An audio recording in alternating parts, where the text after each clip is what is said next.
Welcome to Shri Tara School of Wellbeing, episode 20। आज का हमारा टॉपिक है शादी, पंगा, प्रोजेक्ट या प्लेजर। मैरिज लाइफ का बड़ा या कह सकते हैं बहुत बड़ा इशू है। मैरिज से रिलेटेड इश्यूज हैं, मैरिज करें या ना करें, करें तो क्यों करें, कब करें, किससे करें, शादी का बजट क्या हो, वेन्यू क्या हो, मेन्यू क्या हो, शादी में कितने फंक्शंस हों, किस फंक्शन में क्या पहना जाएगा, कार्ड कैसे और कितने छापे जाएं, गेस्ट लिस्ट क्या होगी, ससुराल वालों को गिफ्ट क्या दिए जाएं, वगैरह वगैरह। इनमें नंबर 4 से लेकर 11 तक के इश्यूज पर बात करने की जरूरत ही नहीं है। इन इश्यूज पर तो तुम कोई भी निर्णय लो, तुम्हारी जिंदगी पर कोई असर नहीं होता। तो बात करने वाले इश्यूज हैं सिर्फ पहले 3। पहला, मैरिज करें या ना करें, करें तो क्यों करें, दूसरा कब करें, तीसरा किससे करें। जो नंबर 1 इशू है उस पर ज्यादातर घरों में बात ही नहीं होती। अक्सर तुम अपनी धारणा बना लेते हो कि शादी करनी है, शादी करनी ही नहीं है, करनी तो है पर अभी नहीं करनी, करनी तो है पर तब जब ऐसा वैसा मैच मिलेगा तभी शादी करनी है, करनी तो है पर कैरियर इस या उस मुकाम पर पहुंच जाए तब शादी करेंगे। और ये धारणाएं बनती हैं तुम्हारी ऑब्जर्वेशन से। तुम जो अपने घर में आसपास फिल्मों में या फिर किस्से कहानियों में जो पढ़ते हो, उसमें जो देखा और पकड़ लिया, उससे तुम्हारी कुछ धारणाएं बन गई और फिर तुम इन्हीं 5 स्टेटमेंट्स में से कोई भी एक स्टेटमेंट दे देते हो। अब जीवन कोई ठहरी हुई चीज तो है नहीं, जीवन तो गतिमान है। यहाँ चीजें, घटनाएं हर पल बदलती रहती हैं, ऑब्जर्वेशंस भी बदलती हैं और धारणाएं भी बदलती हैं, फैसले भी बदलते हैं। और क्योंकि शादी जुड़ी है शरीर की एक बेसिक फिजिकल नीड से, इसलिए सूनर और लेटर तुम इस जरूरत की वजह से ज्यादातर तैयार हो ही जाते हो शादी के लिए। ये जो biological need of sex and regular need of physical relations है, ये हमारी चॉइस नहीं है, ये तो सभी की अनक्वेश्चनेबल नेचुरल नीड है। और यही नंबर 1 बेसिक रीजन है मैरिज का।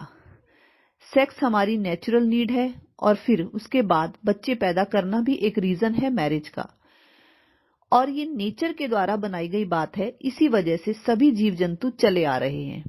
और फिर मैरिज के और भी रीजंस हैं, जैसे कंपेनियनशिप, यानी सुख दुख और बीमारी में एक दूसरे का साथ चाहिए।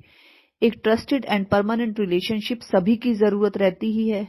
सिक्योरिटी भी एक रीजन है शादी करने का। फिर से दोहरा दूं कि 3 मेन कारण हैं मैरिज के। पहला, सेक्स और बच्चे, दूसरा एक ट्रस्टेड रिलेशनशिप, तीसरा कंपेनियनशिप का स्वाद। इसी में बच्चों को मिलकर पालने का कारण भी होता है। बच्चों को 2 लोग मिलकर पैदा करते हैं और बच्चों को यही 2 लोग मिलकर पालें, इसकी जरूरत भी है और इसमें स्वाद भी है। तो बेसिकली ये 3 कारण होते हैं शादी के। अगर तुम शादी नहीं करते तो कहीं ना कहीं तुम खुद को रेगुलर सेक्स से डिप्राइव करते हो। हालांकि शादीशुदा कपल्स एक छत के नीचे रहते रहते भी बहुत बार लड़ाई करके खुद ही अपने आप को डिप्राइव करते रहते हैं, वो अलग बात है। पर मन का आराम हमारी नंबर 1 प्रायोरिटी है। तो अगर शरीर की किसी वास्तविक जरूरत की वजह से मन तकलीफ पा रहा है तो उसके लिए मन को बहलाया नहीं जा सकता। मन का ऐसा स्वभाव है नहीं। शरीर की जरूरतों को तुम इग्नोर नहीं कर सकते, वो असंभव है। और फिजिकल रिलेशन की समस्या वास्तविक समस्या है और ये दूसरे के साथ के बिना हल हो नहीं सकती। तुम्हें देखना होगा कि क्यों चाहिए तुम्हें ये शादी का रिश्ता। तुम जब कोई सामान भी खरीदते हो तो सोचते हो कि क्या ये कोई ऑप्शनल नीड है या most natural, most necessary, most basic need है।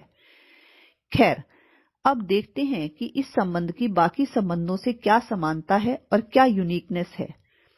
You need to be very clear in the very beginning about what you want and why you want that. हो सकता है तुम्हें ये लगता हो कि शादी तो करनी ही होती है, ये तो एक नॉर्मल बात है।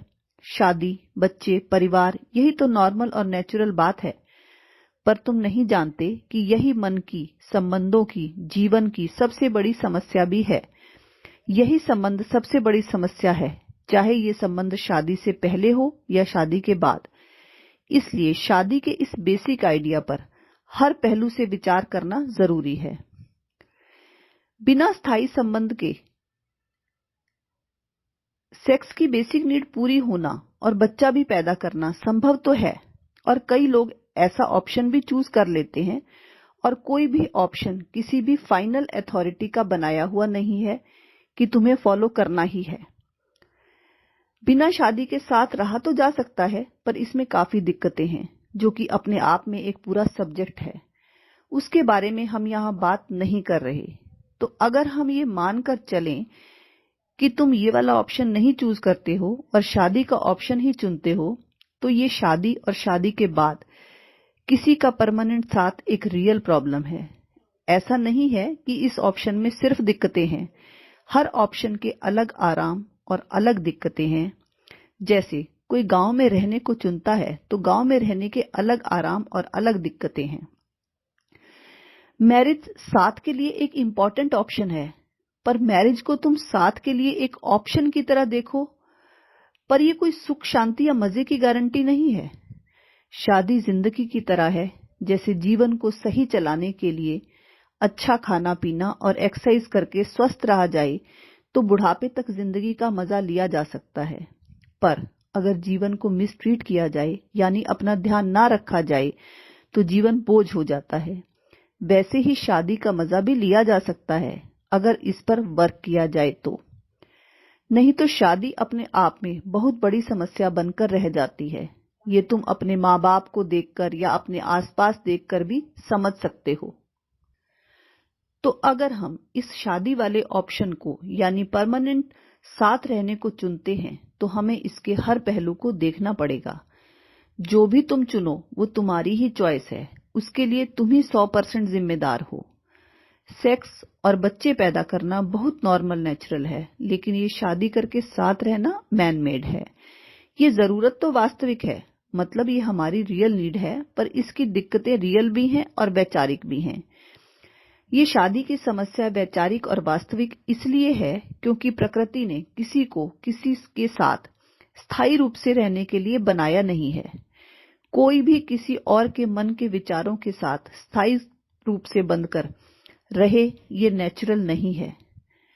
विचार हमारी क्रिएशन है, और विचारों में बंध जाना ये एक महामारी की तरह हमारी क्रिएट की हुई बीमारी है। जैसे हम कोई अपने शहर में ऐसी इंडस्ट्री लगा लें जिससे सारा शहर पॉल्यूट हो जाए, ऐसी ही जो संबंधों की परिभाषाएं हमने क्रिएट कर दी, तो वो ही हमारी समस्या बन गई। तो इस अर्थ में ये समस्या वैचारिक समस्या है, ये वास्तविक समस्या नहीं है। पर इस वैचारिक समस्या को समझा जा सकता है, अगर तुम समझना चाहो तो। ये जो biological need of sex and regular need of physical relation है, ये हमारी वास्तविक जरूरत है, और हमारी ये नीड पूरी ना होना वैचारिक समस्या नहीं है, ये वास्तविक समस्या है, रियल प्रॉब्लम है। और ये तो सभी की अनक्वेश्चनेबल नेचुरल नीड्स हैं। खैर, इससे आगे की बात हम करेंगे अपने नेक्स्ट एपिसोड में।